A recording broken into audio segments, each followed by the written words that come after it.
can see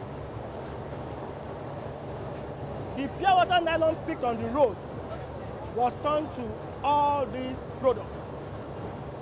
These are pallets. These pure water nylon were picked in on the road, in the gutter, everywhere. They are turned into this. And with this, no germ can survive in the material because the machine you are seeing has 6 etching points, and each of the etching points goes through about 300 degrees. So I'm not sure there's any bacteria that can survive, I mean, in like 300 degrees times 6. So the material becomes very, very clean. And this is the material we turn into the extrusion line to make polybag. Wasiu Balogun is a chartered accountant with many years of experience. He tells me why he chose the business and how his experience as a banker has helped.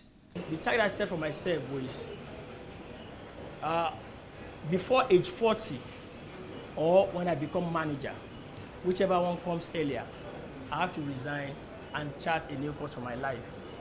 And the new course is going into manufacturing because I've always known that no country can develop very well without the industrial sector.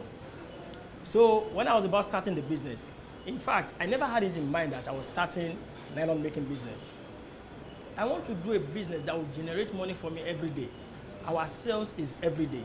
Therefore, I cannot do a business that will be dealing with any large corporate, because I know that big organizations, we supply to them, you have to give them credit. I want to do a business that is not credit driven, that I will have to sell every day. Then I will have to employ a minimum of about 100 people within the next 5 years. The product I produce, the end users don't buy it. It's actually given to you. So, and I know that Nigeria is a consuming economy. You get to buy things, they get to hand over one to you free of charge. Then people that buy it from us, the cost come at a very, they cost a very little.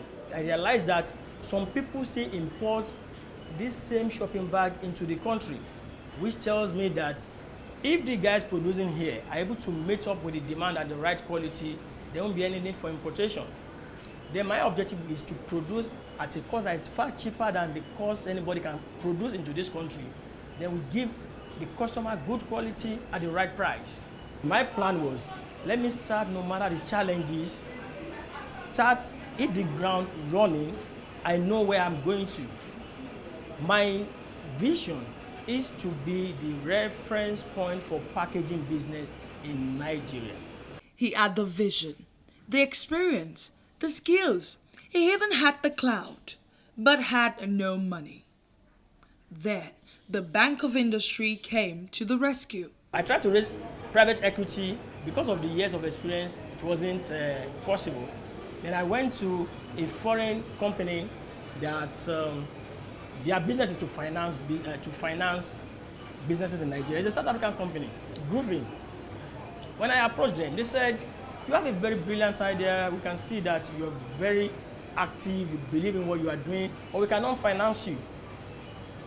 I said, well, it's not a problem, it's just a trial. If I'm not getting finance from you, I have alternative, I have Bank of Industry. And the guy said specifically that Bank of Industry, you will never get money from Bank of. I asked him why. That I won't get money from Bank of Industry. He said he had somebody that they did not fund. He went to BOI and he paid 5 million naira consultancy fee. And BOI never gave him the money. I told him, I said, Mr. Sunday, write today's date down. I will get the money from BOI. My business will succeed. Then I will come back to you and tell you that you are a liar.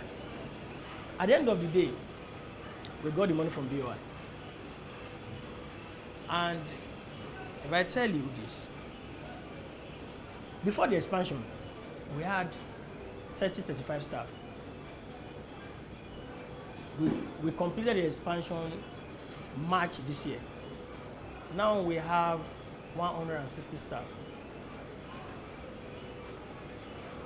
Before the expansion, Our volume was about 25 tons, 30 tons. It was about 50 tons max. Now we do about 180 tons. It means our turnover was up by more than 200% after the expansion. Then our debt to equity ratio reduced from about 60% to less than 30%. From our money, we're able to acquire a lot of assets that we couldn't get any bank to finance. And today, I believe in a long-term thing.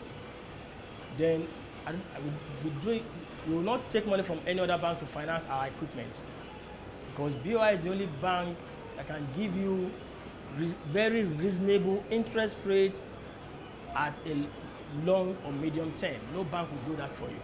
With just 2 years in business, Polysmart has created jobs for many young graduates who also get trained on the job.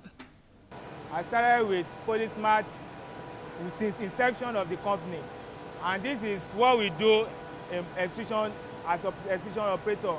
We convert polyethylene material into finished goods, as in nylon. The material pass the machine. The type of machine we use to have has a funnel, the barrels, and the die and the winders. These materials pass through the furnace, through the heated barrel with the head of the element that has a different temperature controls. After it has been melted, it passed through the die, whereby we inserted the air to blow the films into different sizes that we require. So after it has been blown to the determined size, it passed through the nip roller down the winders, whereby it's rolled into a core. After it has rolled to the determined size that we have, we send it to the cutting machine, where they are going to cut it to different sizes for shopping bag, and we send it to market.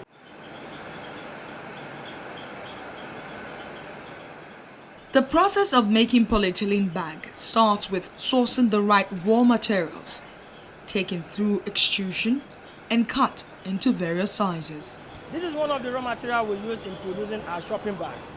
This is actually HD, but we have HD in different grades. This grade is Ellen 5615. This is Ellen, though Ellen is a grade of HD. At times, when the Ellen is scarce, we use Malex, we use 002. Let me show you some samples of the Malex that we use. This is the Malex. Both Ellen, Malex, and 002, they are all HD, but coming from different companies. Depending on availability, we use any one of these. Then, apart from the